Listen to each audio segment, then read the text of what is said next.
하나님의 말씀은 민수기 25장 1절부터 18절까지 말씀입니다. 민수기 25장 1절부터 18절까지 말씀. 찾으셨으면 우리 한 목소리로 같이 봉독하겠습니다. 이스라엘이 시딤에 머물러 있더니 그 백성이 모압 여자들과 음행하기를 시작하니라. 그 여자들이 자기 신들에게 제사할 때 이스라엘 백성을 청하매 백성이 먹고 그들의 신들에게 절함으로 이스라엘이 바알 부올에 가담한지라. 여호와께서 이스라엘에게 진노하시니라. 여호와께서 모세에게 이르시되 백성의 수령들을 잡아 태양을 향하여 여호와 앞에 목매어 달라. 그리하면 여호와의 진노가 이스라엘에게서 떠나니라. 모세가 이스라엘 재판관들에게 이르되 너희는 각각 바알 부올에게 가담한 사람들을 죽이라 하니라. 이스라엘 자손의 온 회중이 회막 문에서 올 때에 이스라엘 자손 한 사람이 모세와 온 회중의 눈앞에 미디안의 한 여인을 데리고 그의 형제에게로 온지라. 제사장 아론의 손자 엘르아살의 아들 비느하스가 보고 회중 가운데에서 일어나 손에 창을 들고 그 이스라엘 남자를 따라 그의 막사에 들어가 이스라엘 남자와 그 여인의 배를 꿰뚫어서 두 사람을 죽이니 연병이 이스라엘 자손에게서 그쳤더라. 그 연병으로 죽은 자가 24,000명이었더라. 여호와께서 모세에게 말씀하여 이르시되 제사장 아론의 손자 엘르아살의 아들 비느하스가 내 질투심으로 질투하여 이스라엘 자손 중에서 내 노를 돌이켜서 내 질투심으로 그들을 소멸하지 않게 하였도다. 그러므로 말하라. 내가 그에게 내 평화의 언약을 주리니 그와 그의 후손에게 영원한 제사장 직분의 언약이라. 그가 그의 하나님을 위하여 질투하여 이스라엘 자손을 속죄하였음이니라. 죽임을 당한 이스라엘 남자 곧 미디안 여인과 함께 죽임을 당한 자의 이름은 시므리니 살루의 아들이요 시므온인의 조상의 가문 중 한 지도자이며 죽임을 당한 미디안 여인의 이름은 고스비이니 수르의 딸이라. 수르는 미디안 백성의 한 조상의 가문의 수령이었더라. 여호와께서 모세에게 말씀하여 이르시되 미디안인들을 대적하여 그들을 치라. 이는 그들이 속임수로 너희를 대적하되 부올의 일과 미디안 지휘관의 딸 곧 부올의 일로 연병이 일어난 날에 죽임을 당한 그들의 자매 고스비의 사건으로 너희를 유혹하였음이니라. 아멘. 지난주까지 우리가 봤던 내용들은 발락과 발람의 일들이었습니다. 모압 왕 발락 왕이 주술사 발람을 이용해서 이스라엘을 계속 저주하려고 했었습니다. 그게 지난주까지 3번 계속 걸쳐서 일어난 일이었습니다. 그런데 결국 그 일이 다 실패로 끝이 납니다.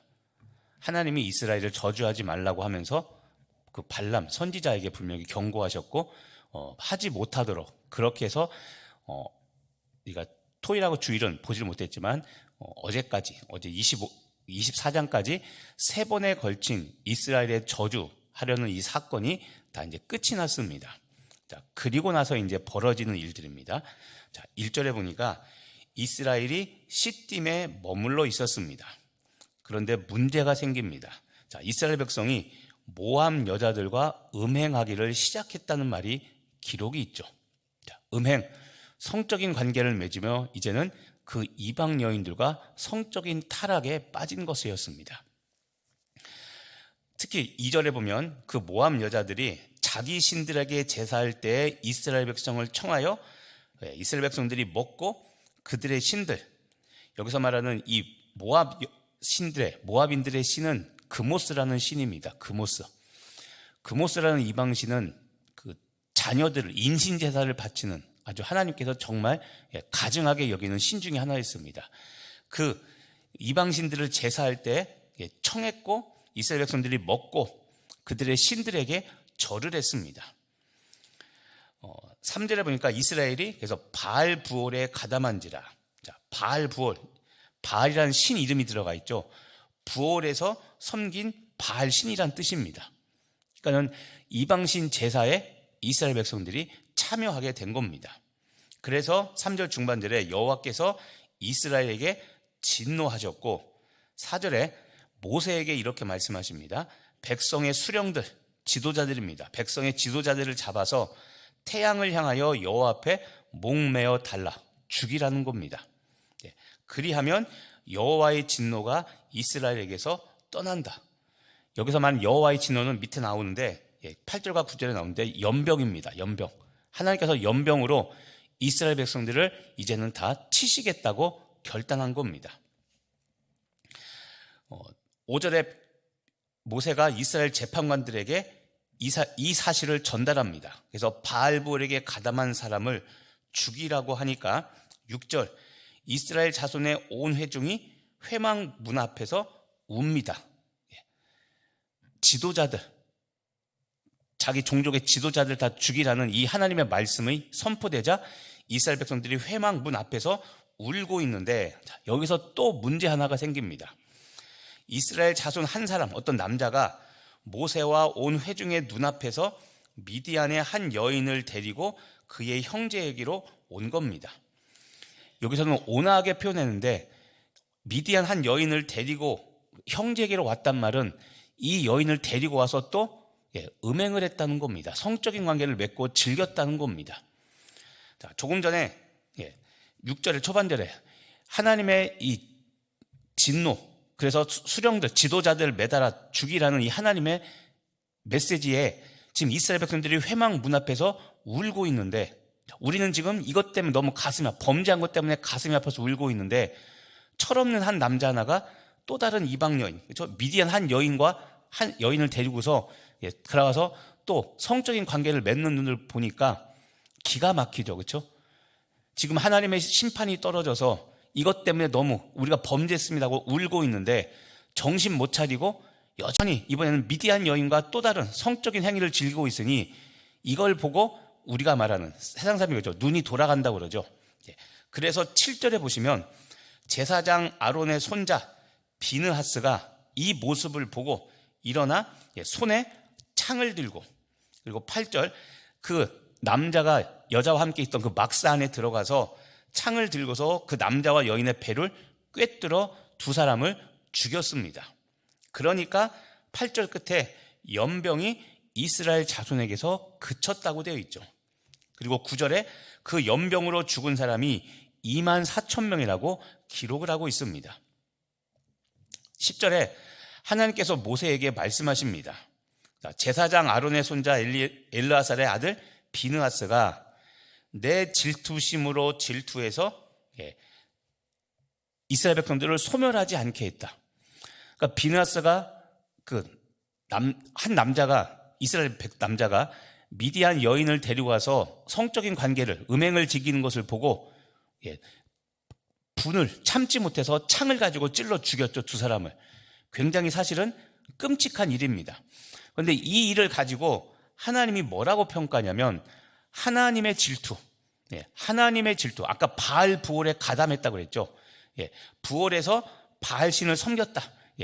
이것에 대해서 하나님이 진노하셨고, 이 일에 대하여 하나님은 이렇게 죽인 것에 대하여 하나님의 질투로 질투했다고 하면서, 그리고 내 질투심으로 그들을 소멸하지 않게 했다. 이스라엘 백성들의 진노, 연병이 그쳤죠.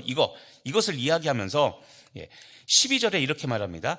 내가 그에게, 비느하스에게 평화의 언약을 주겠다라고 말하면서 그 평화의 언약이 무엇이냐면 13절에 있는 후손에게 영원한 제사장 직분의 언약.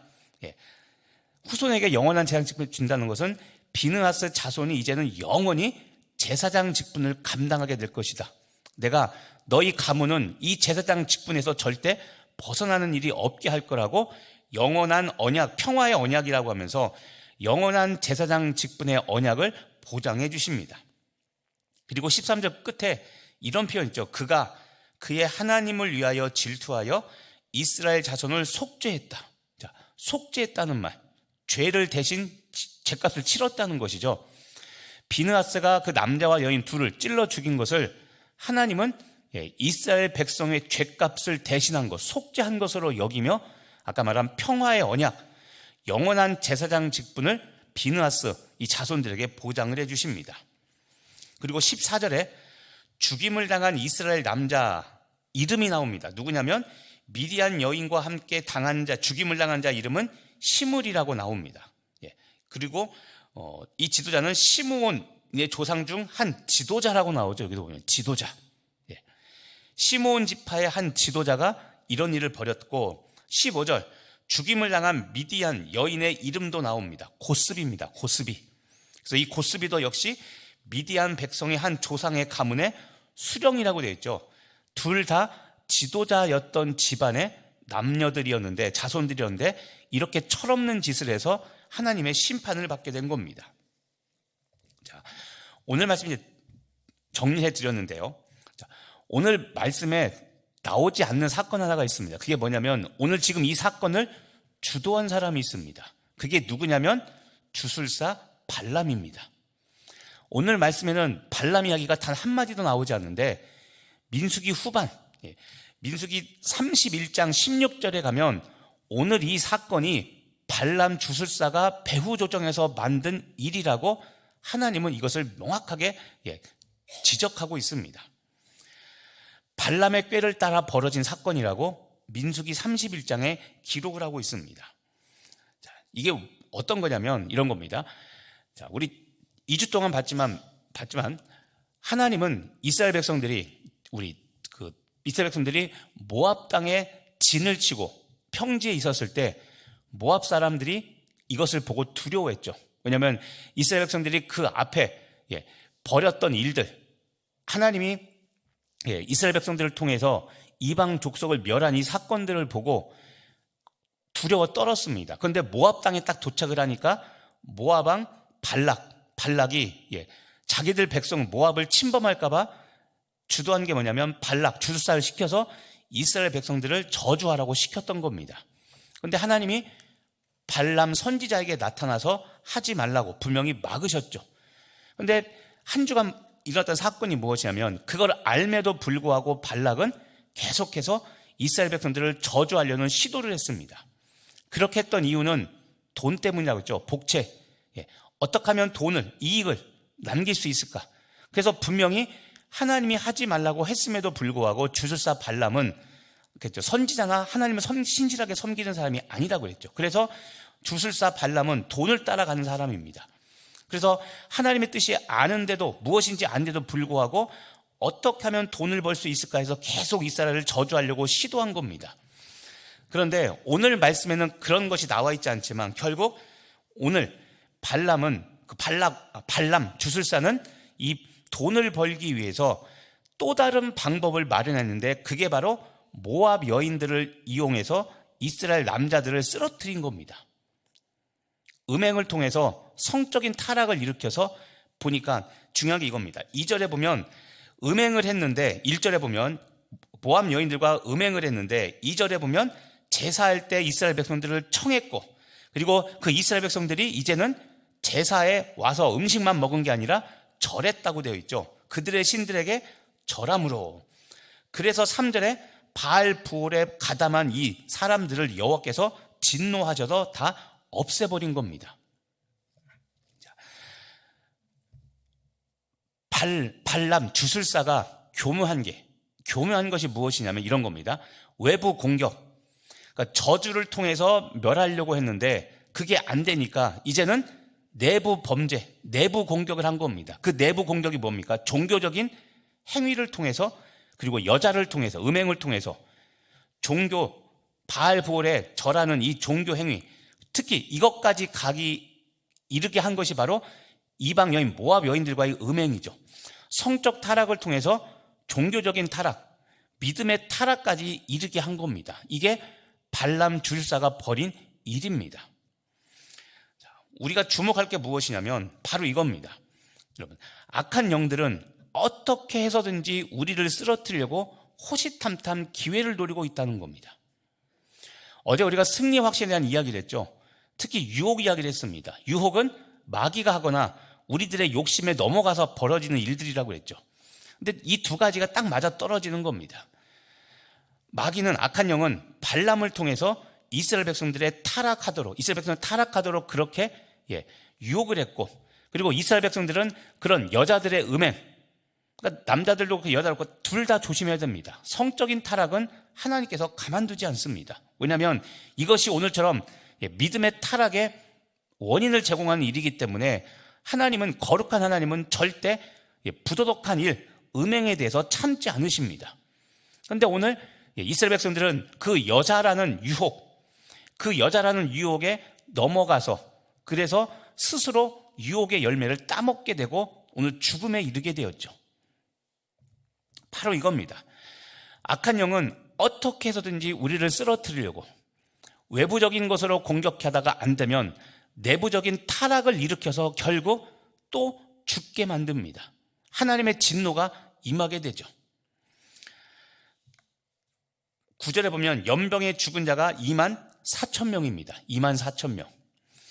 출애굽기 32장에 보면 유명한 사건이 있습니다. 이스라엘 백성들이 금송아지를 만들어 숭배하고 있죠. 십계명을 받아 가지고 내려온 모세가 그걸 보고 역시 눈이 돌아갑니다. 자기가 40일 동안 머물며 십계명을 받아왔는데 와서 보니 시내산 밑에서는 이스라엘 백성들이 금송아지를 만들어서 이것이 우리를 애굽에서 인도하여 낸 신이라고 그렇게 우상숭배를 하고 있으니 모세가, 우리가 말하는 정말 정신이 나가버렸죠. 그런데 그때도 똑같습니다. 모세가 말하기를 너희들 중에 누군가가 나서서 너희의 이웃, 너희의 친구를 다 죽이라고 말합니다. 이런 백성은 하나님께서 용납할 수 없기 때문에 그때도 모세가 백성들에게 말하기를 너희 중에 누군가가 일어나서 이 일을 하라고, 그렇게 하자 일어났던 지파가 있습니다. 그게 레위 지파였습니다. 레위 지파가 일어나서 자기 이웃과 친구 3,000명을 죽입니다. 그런데 역시 그것이 일어나자 하나님께서 진노를 멈추십니다. 아까 우리도 보면 그런 말이 있죠. 13절 끝에 보면 비느하스가 하나님을 위하여 질투하여 이스라엘 자손을 속죄했다고 그랬죠. 똑같은 일이 벌어집니다. 자, 오늘 우리가 주목할 것은, 그래서 여러분 우리는 항상 깨어 있어야 되고, 우리가 오늘 주목할 것은 비느하스입니다. 비느하스의 행동입니다. 비느하스가 이렇게 스스로 모세의 말을 듣고 이 음행을 한 남자와 여자를 죽인 것, 사실 살인이라고 보면 끔찍하지만 이건 살인으로 보는 것이 아니라 성경은 뭐라고 말하냐면 거룩한 분노라고 말합니다. 거룩한 분노. 거룩한 분노를 일으켜서 내적 부패를 차단한 겁니다. 내적인 타락을 차단한 겁니다. 이것을 하나님은 오늘 뭐라고 말하냐면 이스라엘 자손을 속죄했다는 이 표현을 쓰죠. 자, 여러분이 비느하스라면 창을 들고 이 음행을 한 남자와 여자를 창으로 찔러 죽이는 거라면 할 수 있겠습니까? 살인인데 힘든 일이죠.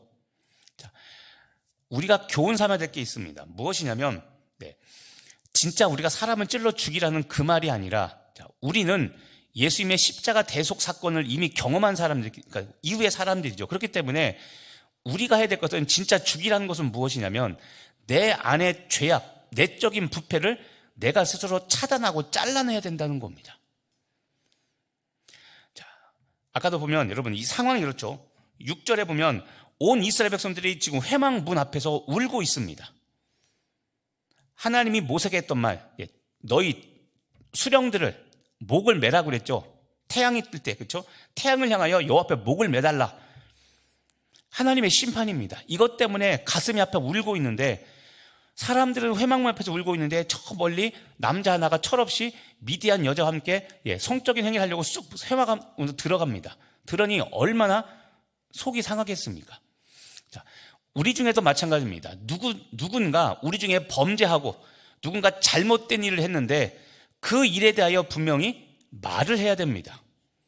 명확한 죄에 대해서는 그거 잘못입니다 라고 말을 할 수 있어야 되는데 어떻습니까? 내가 말하면 분위기 싸해지겠지. 그리고 내가 말하면 너는 뭐 잘나서 그러냐고 말하면 또 내가 할 말이 없지. 그러니까 어떡합니까? 침묵하죠. 자, 공동체에서 그런 것처럼 또 하나 납니다. 자, 내가 내 스스로 죄인 것을 알고 죄악을 범할 때 그때를 여러분 이걸 적용해 봐야 되는 겁니다. 죄라는 거 아는데도 불구하고 우리는 유혹에 넘어가, 또는 죄라는 것이 모르고 짓는 죄도 있지만 알면서 짓는 죄가 있습니다. 그때 내가 오늘 비느하스처럼 영적인 결단을 하고 하지 말아야지라고 이야기하며 그 죄를 막아서야 되는 겁니다. 내가 내 스스로 내 영혼을 지킬 줄 알아야 된다는 겁니다. 근데 비느하스는 아까 말한 발람이 외적인 공격을 해서 성공하지 못하고 이 내부적인 타락을 통해서 공격할 때 이것을 막아선 사람이 비느하스였기 때문에 하나님은 그것을 위대하게 여기고, 외부적인 공격은 하나님이 막아주셨지만, 그렇죠? 직접 발람에게 이스라엘 저주하지 말라고 하며 막아서서 외부적인 공격은 하나님이 막아주셨지만 이 내적인 타락은 내가 스스로 점검하고 내가 돌이켜봐야 되는 겁니다. 그래서 성령님은, 내 안에 계신 성령님은 선한 양심을 통해 계속해서 우리를 다그치시는 겁니다. 깨우치기는 거죠. 내가 범죄할 만할 때 성령님은 내 선한 양심을 통해 하면 안 된다고 깨닫게 하시고 마음에 부담감을 주시고 하지 않도록 알게 하시는 거죠. 그때 우리가 죄악에 넘어가지 말고 그 성령께서 깨우치는 그 순간에 죄악을 벗어버리고, 혹시 누가 그런 말을 한다면, 자꾸 범죄하자는 그런 쪽의 이야기를 한다면 단호하게 못 들은 걸로 할 테니까 오늘 일은 없었던 걸로 하자고 우리가 스스로 내 영혼을 지켜가야 되는 겁니다. 자, 오늘 이 사건을 여러분의 삶에 다시 한번 적용해 보시길 바랍니다. 자, 오늘 첫 번째로 내 안에 내적 부패가 없는가, 내적 타락한 것이 없는가 다시 한번 돌아보십시오. 하나님을 섬긴다 하면서 내가 내 스스로 잡고 내 안에 타락하도록 내가 내 영혼을 내버려 둔 것이 없는가, 그리고 문제가 무엇인지 알면서도 해결하지 않고 가만히 있는 것은 아닌가. 오늘 비느하스처럼 내가 담대하게 내 스스로의 일을 끊어버리고 또 공동체 일에 대해 이런 일이 있다면 단호하게 이야기하면서 하나님의 거룩함을 지켜나가는 내 몸 성전이 되고 우리 교회 공동체가 되도록 오늘 내 영혼을 단속하며 내적 타락을 방지하는 귀한 여러분 되시기를 예수님의 이름으로 간절히 축원합니다. 기도하겠습니다.